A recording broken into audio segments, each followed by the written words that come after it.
Hello dear students, welcome back to our YouTube channel once again. आज हमारा lecture 2 है हमारे नॉवेल्स का, हिस्ट्री ऑफ नॉवेल्स, जो हमने ऑलरेडी स्टार्ट कर दिया है। लास्ट टाइम जो हमने कंप्लीट किया था हमारा novel, that was basically about Indian scenario, जिसमें हमने देखा था कितने सारे इंडियन नॉवेलिस्ट हैं, उन्होंने कौन सी नॉवेल्स लिखी है। तो जैसा मैंने आपको कहा था कि आपको इन सारी नॉवेल्स के नाम और उन नॉवेलिस्ट के नाम भी याद रखने हैं। सिमिलरली आज जो हम चालू करने वाले हैं आपके नॉवेला से, बेसिकली जो मैंने आपको ऑलरेडी एक्सप्लेन किया था, बट हम फिर से स्टार्ट करेंगे नॉवेला से। बेसिकली नॉवेला जो है होता क्या है ये नॉवेला। नॉवेला बेसिकली एक इटालियन वर्ड नॉवेल से लिया गया है, जिसको हम नॉवेल बोलते हैं, जिसका मीनिंग होता है न्यू यानी कि कुछ नया। अब एग्जैक्टली नॉवेल्स जो है वो होते क्या है? It is a type of narrative pros fiction मतलब काल्पनिक चीज़ें होती है, एक स्टोरी, एक इमेजिनेशन जो आप क्रिएट करते हो उसे हम फिक्शन कहते हैं। नरेटिव प्रोज का मतलब होता है जो पैराग्राफ बाय पैराग्राफ फॉर्म में होती है, काइंड ऑफ स्टोरी जैसे जो नरेट करके हम जब किसी को बताते हैं। सिमिलरली आपके जो नॉवेल्स होते हैं उसके अंदर स्टोरीज होती है बहुत सारी, जो फिक्शनल होती है, नॉन फिक्शनल भी होती है। फिक्शनल कंप्लीटली काल्पनिक, नॉन फिक्शनल हो गए जैसे ऑटोबायोग्राफीज। कोई अपनी लाइफ की ऑटोबायोग्राफी काल्पनिक नहीं लिख सकता, लेकिन हाँ उसके अंदर जगह का नाम, लोगों के नाम जो है वो चेंज हो सकते हैं। तो बेसिकली क्या होता है novel? A narrative pros fiction which is shorter. अब किससे शॉर्टर होगी वो? A full length novel. A full length एक नॉवेल से जो है वो शॉर्ट होगी, और longer than a short story. और किसी भी शॉर्ट स्टोरी से क्या होगी वो? किसी भी शॉर्ट स्टोरी से बड़ी होगी, उसे हम कहते हैं novella. Now it is a well structured yet short narrative, often सटायरिक। सटायरिक का मतलब होता है और realistic in tone. सटायरिक in tone का मतलब होता है जैसे हम किसी को टॉन्ट मार के बात करते हैं, तो कुछ कुछ स्टोरीज ऐसी हो सकती है जब हम किसी को टॉन्ट मार के बात कर रहे हैं, एक ड्रामेटिक वे में बोल रहे हैं, दैट इज़ योर सटायरिक। और रियलिस्टिक इन टोन यानी कि हम कोई सच बात कह रहे हैं, तो ये नॉवेल की जो टोन होती है सटायरिक हो सकती है या तो फिर आपकी रियलिस्टिक हो सकती है। It usually focuses on one incident और इशू, या तो ये एक इंसिडेंट या एक इशू के ऊपर फोकस करती है, विथ वन और टू मेन कैरेक्टर्स। तो इस नॉवेला जो होती है उसके अंदर एक या एक से ज़्यादा दो मेन कैरेक्टर्स भी हो सकते हैं, and takes place at a single tradition. Some of the famous novellas in English are. अब इंग्लिश के कुछ फेमस नॉवेलाज हैं जो हम देखेंगे। Which are those famous novellas? Basically the Heart of Darkness by Joseph Conrad, The Turn of the Screw by Henry James, Billy Budd by Herman Melville, Death in Venice by Thomas Mann, Seize the Day by Saul Bellow, and Paul by John Steinbeck. So basically students, these are the names of the novellas written in English. उसके साथ उनके novelist, authors जो हम कहते हैं, जैसे book के authors होते हैं वैसे नॉवेल्स के नॉवेलिस्ट होते हैं। तो ये सारे नॉवेलिस्ट हैं जिनका नाम जो है वो हमको याद रखना बहुत ज़रूरी है। अब नेक्स्ट जो हमारा टॉपिक है that is elements of novella. Elements का मतलब क्या होता है? बेसिकली क्या चीज़ें इंक्लूड करके आपकी नॉवेल जो है वो कंप्लीट होती है, क्या सब पार्ट्स होते हैं हमारे नॉवेल्स के। तो there are 6 elements which are essential. Essential का मतलब होता है 6 इंपॉर्टेंट ऐसे एलिमेंट्स हैं जिसके बिना आपकी नॉवेल जो है वो नहीं बन सकती है। All these factors may be related to one another in the work by an author, यानी कि सारे जो फैक्टर्स होते हैं, जितने भी एलिमेंट्स हैं, ये आपस में एक दूसरे से रिलेटेड होते हैं when we are writing a novel. The first one is theme. Theme का मतलब क्या होता है? Central idea in the novel. क्या एग्जैक्टली वो नॉवेल जो है वो एक्सप्रेस करना चाहती है? क्या वो नॉवेल किसी सेल्फिश के ऊपर है? किस तरीके की फीलिंग बताना चाहती है? क्या वो किसी फ्रीडम के बारे में बात कर रही है? क्या वो किसी गिल्ट के बारे में बात कर रही है? जैसे हमारा चैप्टर 1 था एन एस्ट्रोलॉजर्स डे, तो उसका बेसिक थीम क्या था? जहाँ पर एक गिल्ट था, एक फ्रीडम था, राइट? क्यों था? क्योंकि उस एस्ट्रोलॉजर को ये लगा था मैंने पहले अपनी पास्ट लाइफ में कुछ गलत काम किया था जिसकी वजह से उसको लाइफ में गिल्ट रह गया। तो वो जो थीम था वो मेन थीम था एन एस्ट्रोलॉजर्स डे का। सिमिलरली यहाँ पर क्या होता है, जब भी आप कोई नॉवेल लिखते हो तो उसका मेन थीम क्या होता है? Central idea. क्या एग्जैक्टली वो नॉवेल जो है वो आइडिया दे रही है, कन्वे करना चाह रही है, क्या मैसेज देना चाह रही है। It can be expressed in a nutshell. Nutshell का मतलब होता है समरी। इन अ समराइज्ड वे वो क्या कहना चाहती है novel. It is a philosophical statement or a truth which the writer has put forth, यानी कि एक फिलोसॉफिकल स्टेटमेंट होता है और एक ऐसी सच्चाई होती है जो राइटर ने लिखी होती है through the narration of the series of events in the story. यानी जैसे ही एक एक कैरेक्टर्स उसके अंदर आते जा रहे हैं, जैसे ही एक एक इवेंट्स ऑकर होते जा रहे हैं, तो क्या होते जा रहा है, हमको हमारे सामने जो सच्चाई है वो आते जा रही है। तो बेसिकली सेंट्रल आइडिया जो होता है उस नॉवेल का, जिसको हम थीम कहते हैं, तो वो थीम होना बहुत ज़रूरी है। सबसे पहला हमारा एलिमेंट क्या है? थीम। सेकेंड जो है हमारा वो होता है प्लॉट। प्लॉट का मतलब होता है स्टोरी लाइन, कि स्टोरी लाइन क्या है, क्या कह रही है वो स्टोरी लाइन। तो plot is nothing but basically a story line. Okay, it is essentially the story और the course of events that make up the theme. अब जब तक स्टोरी लाइन ही नहीं होगी तो आपकी थीम कैसे बनेगी, राइट? जब आपने सोच लिया, जैसे हमको सेल्फिश के ऊपर या ग्रीड के ऊपर या गिल्ट के ऊपर हमको जो है वो क्या करनी है, हमारी नॉवेल लिखनी है, तो ये तो उसका थीम हो गया। लेकिन अब थीम के पीछे हम स्टोरी लाइन क्या लेंगे, क्या एग्जैक्टली स्टोरी जो है वो बिल्ड होने वाली है। अब जो आपकी प्लॉट होता है, it is created by the conflict. Conflict किसके बीच में क्रिएट होता है, या तो फिर इंटरनल जो कैरेक्टर है इंटरनल उसके माइंड में, या तो फिर एक्सटर्नल। यानी कि इंटरनल अगर होगा तो क्या होगा इंटरनल में, जैसे कि अगर नॉवेल मुझ पर लिखी गई है तो मेरे ही माइंड में क्या चल रहा है उस चीज़ से रिलेटेड वो स्टोरी हो सकती है। अगर एक्सटर्नल है तो मेरे साथ साथ और जिसके बारे में दिया गया है, हम दोनों के बीच में क्या कॉन्फ्लिक्ट चल रहा है, उससे रिलेटेड जो स्टोरी होगी वो होगा उस स्टोरी का प्लॉट। प्लॉट में भी simple, that is one plot, और कॉम्प्लेक्स। अब प्लॉट क्या होता है, या तो बहुत ही सिंपल सा हो सकता है जिसका प्लॉट यानी कि जिसकी स्टोरी लाइन हमको आसानी से समझ में आ सके, और या तो फिर बहुत कॉम्प्लेक्स हो सकता है जहाँ पर बातें घुमा फिरा कर की गई होती है। जैसे कि हमने मूवी देखी है 3 इडियट, उसका प्लॉट, उसकी स्टोरी लाइन काफ़ी अच्छे से हमको क्लियर है, किसी तरीके का कोई कन्फ्यूजन नहीं है। तो ये क्या होती है, हमारी सिंपल प्लॉट होता है जिसकी स्टोरी लाइन एकदम ही क्लियर है। नेक्स्ट हम जाएंगे हमारे character. Characterization is related to the plot as the course of events take place because of the certain behavior of the characters. अब यहाँ पर जो बोला जा रहा है, क्या बोला जा रहा है कि हम बात करेंगे कैरेक्टर्स की। अभी नॉवेल हम लिख रहे हैं तो कोई ना कोई कैरेक्टर्स भी तो उसके अंदर होना ज़रूरी है ना। किसके बारे में हम लिख रहे हैं, मेन कैरेक्टर है, तो उसके साथ साथ साइड बाय साइड कोई कैरेक्टर है, तो हम किसकी बात कर रहे हैं यहाँ पर। तो कैरेक्टराइजेशन जो होता है वो प्लॉट के बाद बहुत ही ज़रूरी है। कौन से कैरेक्टर के बिहेवियर की बात चल रही है यहाँ पर। Depiction of character can range from a thumbnail sketch to deep, wordy, highly detailed verbal sketch. The important character may have been described in its every aspect by the writer. The minor characters are not given much importance. यानी कि क्या बोल रहा है यहाँ पर, character अब 2 type के होते हैं, एक तो आपका मेन कैरेक्टर होगा और एक आपका माइनर कैरेक्टर होगा। कौन से 2 कैरेक्टर है, एक तो हमारे माइनर कैरेक्टर है और एक हमारे मेन कैरेक्टर है। तो जो मेन कैरेक्टर है उनको हमेशा क्या बोला जाता है, जो मेन कैरेक्टर है हमारे उनको बोला जाएगा प्रोटैगोनिस्ट।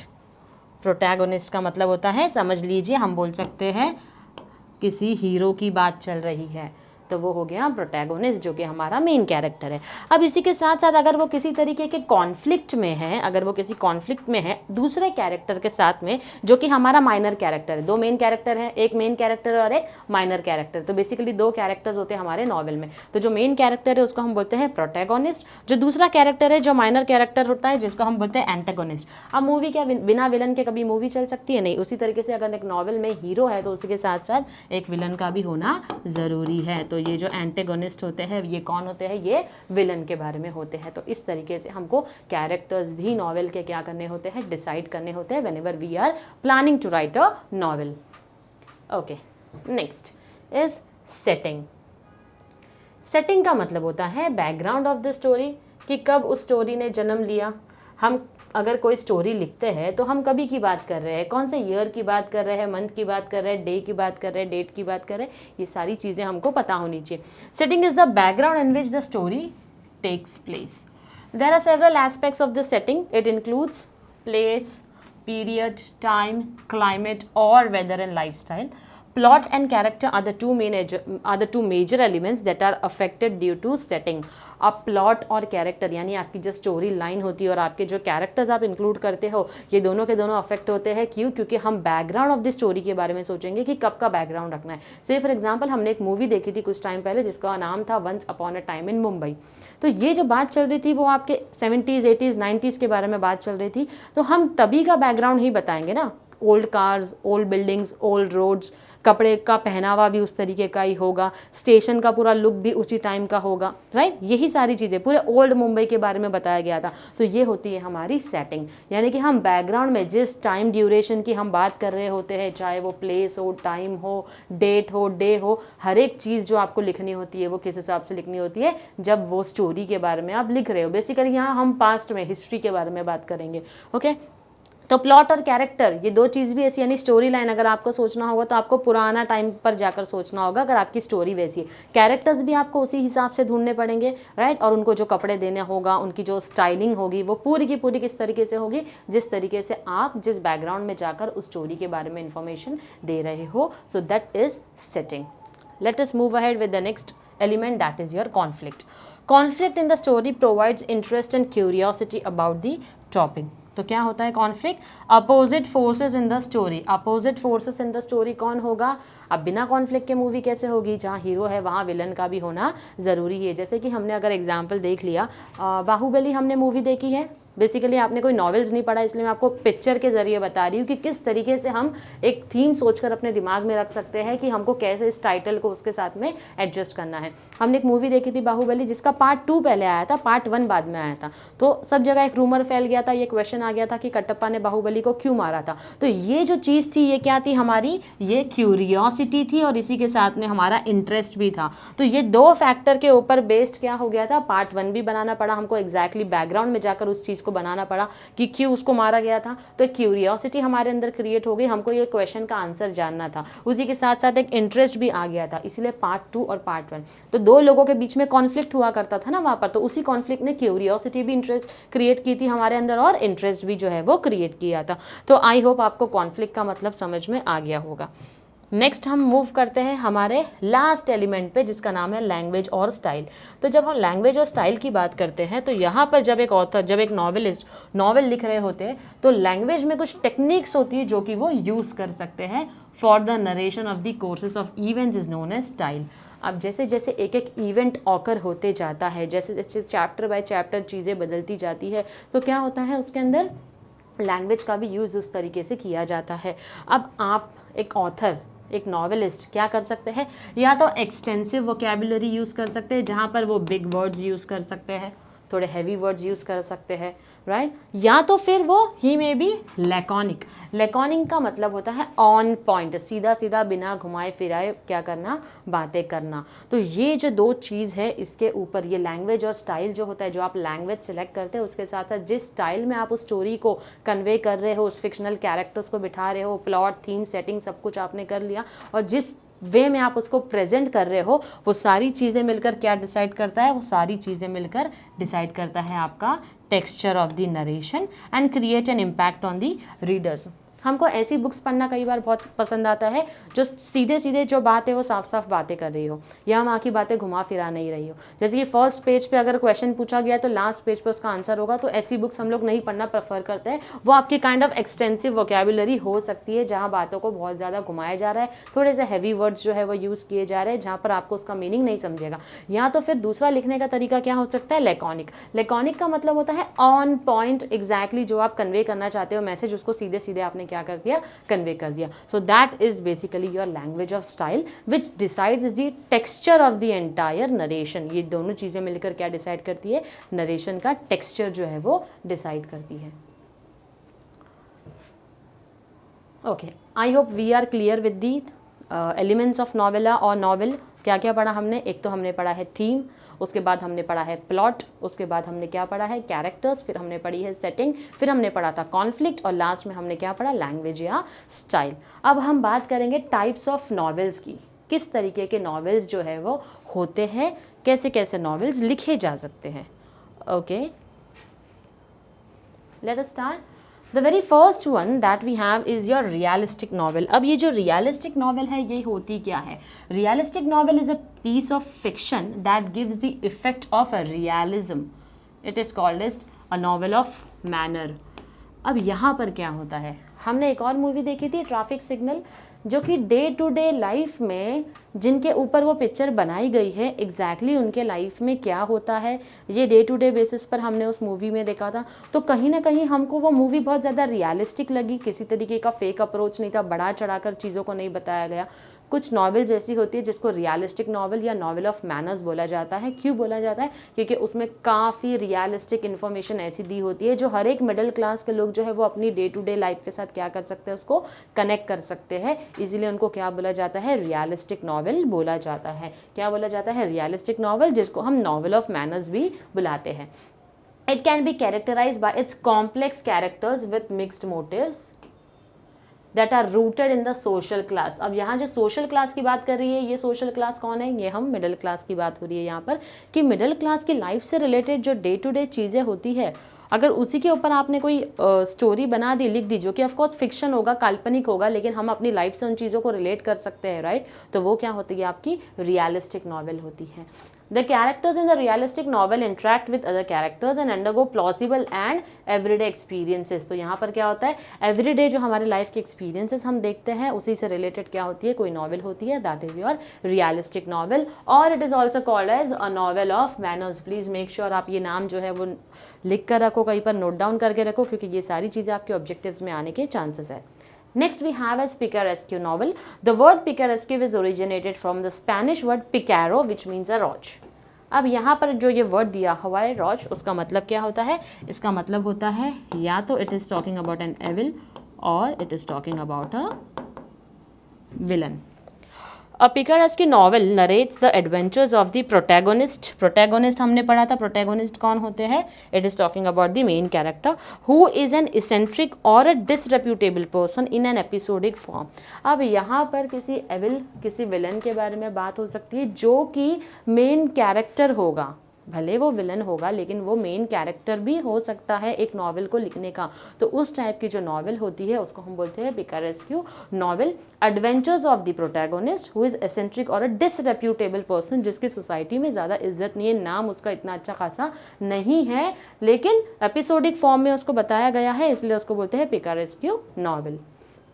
नेक्स्ट जो हमारी नॉवल का टाइप है that is your historical novel. A historical novel is a novel set in a period earlier than that of writing. तो historical novel क्या हो गया? जैसे हमने Once Upon a Time in Mumbai का एग्जाम्पल दिया, क्योंकि वो 80s 90s में की बात चल रही है वहाँ पर, तो हम क्या करोगे? बैकग्राउंड भी उस तरीके से सेट करेंगे, तो उसीलिए उसको हिस्टोरिकल नॉवल बुलाया जाएगा. क्यों? क्योंकि हम कोई एक टाइम पीरियड के बारे में बात करें. अगर हम कल उठ के कोई नॉवल पढ़ते हैं जो कि जवाहरलाल नेहरू के ऊपर होगी या महात्मा गांधी जी के ऊपर होगी, तो क्योंकि वो उस वक्त की बात चल रही है तो हिस्टोरिकल नॉवल बुलाया जाएगा उनको. क्यों बुलाया जाएगा हिस्टोरिकल नॉवल? बिकॉज वो बातें हिस्ट्री की, पास्ट की चल रही है, तो जिस वक्त की, जिस दौरान की वो बातें चल रही होगी, हम उस नॉवल को क्या बुलाते हैं? Historical novel. नेक्स्ट जो हमारी नॉवल है वो भी काफ़ी इंटरेस्टिंग टाइप है, जिसको हम एपिस्टोलरी नॉवल बोलते हैं. No, the word epistolary is derived from the Latin word epistola, which means a letter. The epistolary novel is that in which the writer presents the narrative through a series of correspondence or other documents. अब यहाँ पर जो novel होती है उसका जिसका मतलब दिया है एपिस्टोला, जो कि एक लैटिन वर्ड है जिसका मीनिंग होता है अ लेटर. अब लेटर क्या होता है? यहाँ पर जो राइटर होगा वो नॉवल को कौन से फॉर्म में देगा? Narrative through a series of correspondence. Correspondence यानी कि लेटर्स, बहुत सारे लेटर्स के जरिए, और अदर डॉक्यूमेंट्स, यानी कि यहाँ पर क्या होगा? जैसे हम एक डायरी लिखते हैं, तो डायरी में हम अपनी डे टू डे इन्फॉर्मेशन लिखते हैं, आज आपका डे कैसा गया, मूड कितना अच्छा रहा नहीं रहा. बहुत लोगों को डायरी लिखने की आदत होती है, तो अपने डे टू डे एक्सपीरियंसेस जो है वो शेयर करते हैं. तो एपिस्टोलरी फॉर्म में क्या होता है? जब ये नॉवल लिखी जाती है तब जो भी नरेटिव, जो भी इन्फॉर्मेशन शेयर कर रहा है वो इस तरीके से शेयर करेगा कि आपको ऐसा लगेगा कि आप जो है वो लेटर्स पढ़ रहे हैं, या किसी की डॉक्यूमेंट्स या किसी के लेटर्स के थ्रू ये इन्फॉर्मेशन आपके सामने आई है, तो उसे हम कहते हैं एपिस्टोलरी नॉवल. नेक्स्ट हमारा टाइप है गॉथिक नॉवल. अब गॉथिक नॉवल में क्या क्या चीज़ें इंक्लूड हो सकती है? गॉथिक नॉवल में आता है आपका टेरर, या तो डर से रिलेटेड कोई आपने स्टोरी लिख दी, फिक्शनल. मिस्ट्री, कोई मिस्ट्री सुलझा रहे, कोई पहेली सुलझा रहे, उसके ऊपर मूवी हो, आपकी नॉवल हो गई. हॉरर हो गया, थ्रिलर हो गया, सुपर नेचुरल चीज़ें हो गई, डेथ और डीके, हॉन्टेड बिल्डिंग्स के ऊपर हो गई, are called as gothic novels. तो ये सारी चीज़ों के ऊपर जब आप, कहीं पर सस्पेंस होता है, मिस्ट्री होती है, थ्रिलर होता है, एक्शन होता है, सुपर नेचुरल चीज़ों के बारे में बातें होती है, यहाँ पर डेथ के ऊपर अगर कोई नॉवल लिखी गई हो, तो वो सारी नॉवल आपकी किसका हिस्सा होती है? वो आपकी गॉथिक नॉवल का पार्ट होती है. Okay, next that we have is your autobiographical novel. Autobiographical क्या होगा? ऑटोबायोग्राफी का मतलब हमको सिंपल पता है, जब हम किसी की लाइफ के बारे में पढ़ रहे होते हैं, तो लाइफ ऑफ द ऑथर. जैसे कि अगर मैंने नॉवल लिखा तो मैंने अपनी लाइफ के ऊपर नॉवल लिखा, तो मेरी नॉवल को ऑटोबायोग्राफिकल नॉवल बोला जाएगा, क्योंकि मैंने अपनी लाइफ की एक्सपीरियंसेस, हिस्ट्री, हर एक डिटेल इन्फॉर्मेशन, अपनी पर्सनल इन्फॉर्मेशन अपनी ऑटोबायोग्राफी में क्या कर दी है? शेयर कर दी है. Okay, sometimes the author changes the places and name of characters. अब कई बार ऐसा भी हो सकता है कि क्योंकि मुझे किसी तरीके की प्रॉब्लम नहीं चाहिए आगे, तो मैं क्या कर सकती हूँ, या मैं नहीं चाहती हूँ मेरी लाइफ की हर पर्सनल डिटेल इन्फॉर्मेशन मैं ओपन करके किसी के सामने रखूँ, तो चांसेस है कि मैं यहाँ पर क्या कर सकती हूँ, जगहों के नाम बदल सकती हूँ। उसी के साथ साथ अगर मुझे अपनी लाइफ से रिलेटेड कैरेक्टर्स जो मेरी लाइफ में हैं, जिनके बारे में मैं अपनी स्टोरी में मेंशन करूँगी अपनी नॉवल में, तो मैं उन कैरेक्टर्स के नाम भी चेंज कर सकती हूँ, so that I avoid certain details of the life. It may or may not be in the first person narration. ये भी हो सकता है कि मैं अपने ही नरेशन में नहीं लिख रही हूँ, कोई और हो सकता है जो कि मेरे ऊपर ऑटोबायोग्राफी लिख रहा होगा। तो ज़रूरी नहीं है कि मैं उसमें आई, मी, माई सेल्फ ही टर्म्स यूज़ करूँ। अगर किसी और ने लिखा है तो वो मेरा नाम लेकर ही, शी, इट, दे जो हम यूज़ करते हैं थर्ड पर्सन के लिए, वो रेफर करते हुए उस नॉवल को लिख सकते हैं। तो ये होती है हमारी ऑटोबायोग्राफिकल नॉवल। नेक्स्ट है हमारी allegorical novel. An allegory is a story that bears more than one level of meaning. अब इसके अंदर क्या होती है, कहानियों के अंदर कहानियाँ जो होती है वो छुपी रहती है, वो हमारी एलेगोरिकल नॉवल है। The surface meaning of such novel is different from the symbolic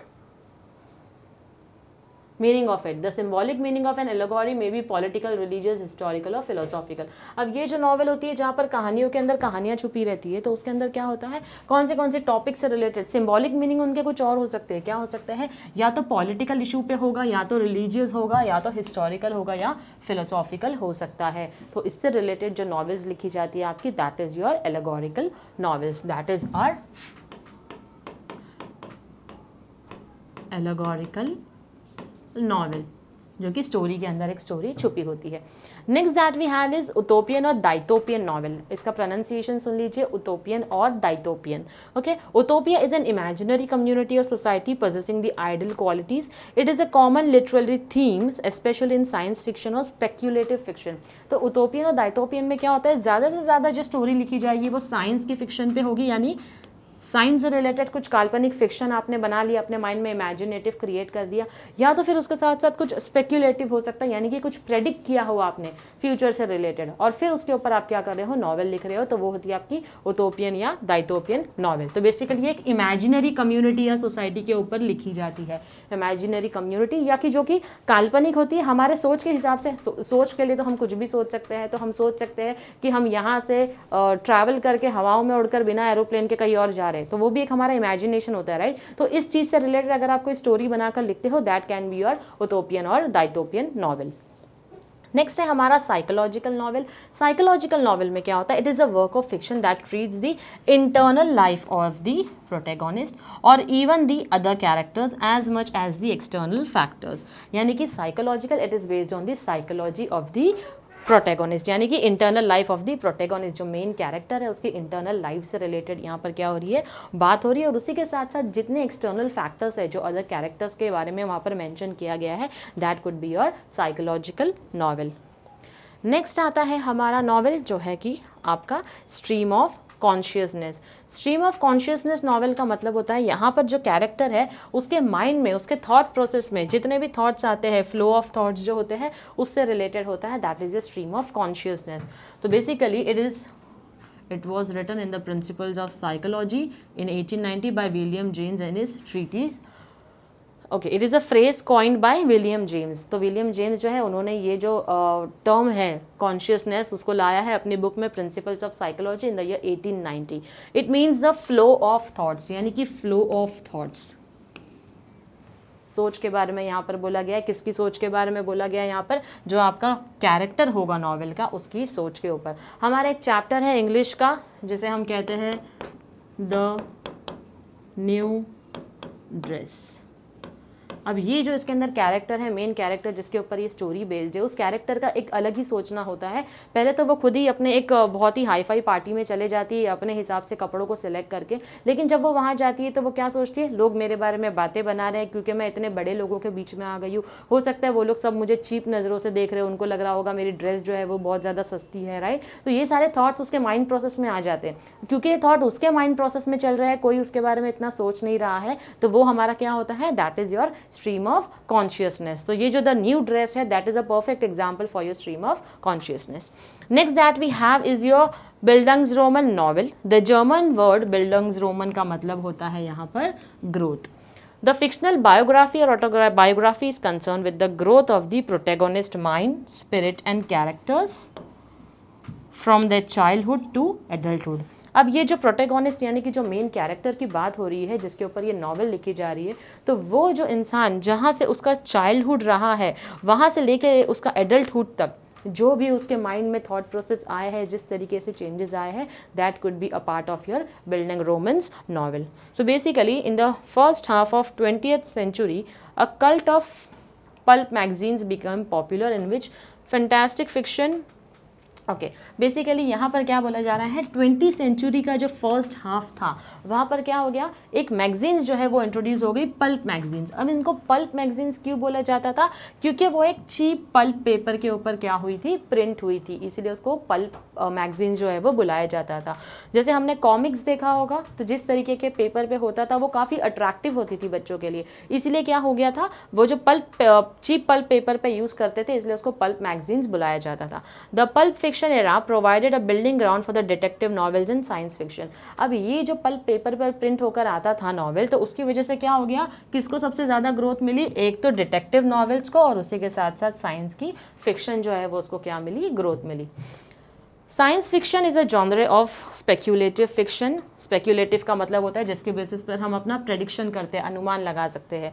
dealing with imaginative concept such as futuristic setting, यानी फ्यूचर से रिलेटेड हम क्या करते हैं, कुछ इमेजिनेशन करते हैं, जैसे कि हम स्पेस ट्रैवल की बात कर सकते हैं, हम टाइम ट्रैवल की बात कर सकते हैं, यहाँ से दूसरे प्लैनेट पर जाने की बात कर सकते हैं. हम सोचते हैं कि पैरेलल यूनिवर्स, जैसे हमारा यूनिवर्स यहाँ एग्जिस्ट करता है, पैरेलली भी कोई दूसरा यूनिवर्स जो है वो एग्जिस्ट करता है. उसी के साथ साथ एक्स्ट्रा टेरेस्ट्रियल लाइफ जो है हम उसके बारे में सोचते हैं. तो ये सब क्या है, बेसिकली हमारा फिक्शन है, ये एक इमेजिनेशन है जिसके ऊपर क्या होती है, नॉवेल जो है वो लिखी जा सकती है.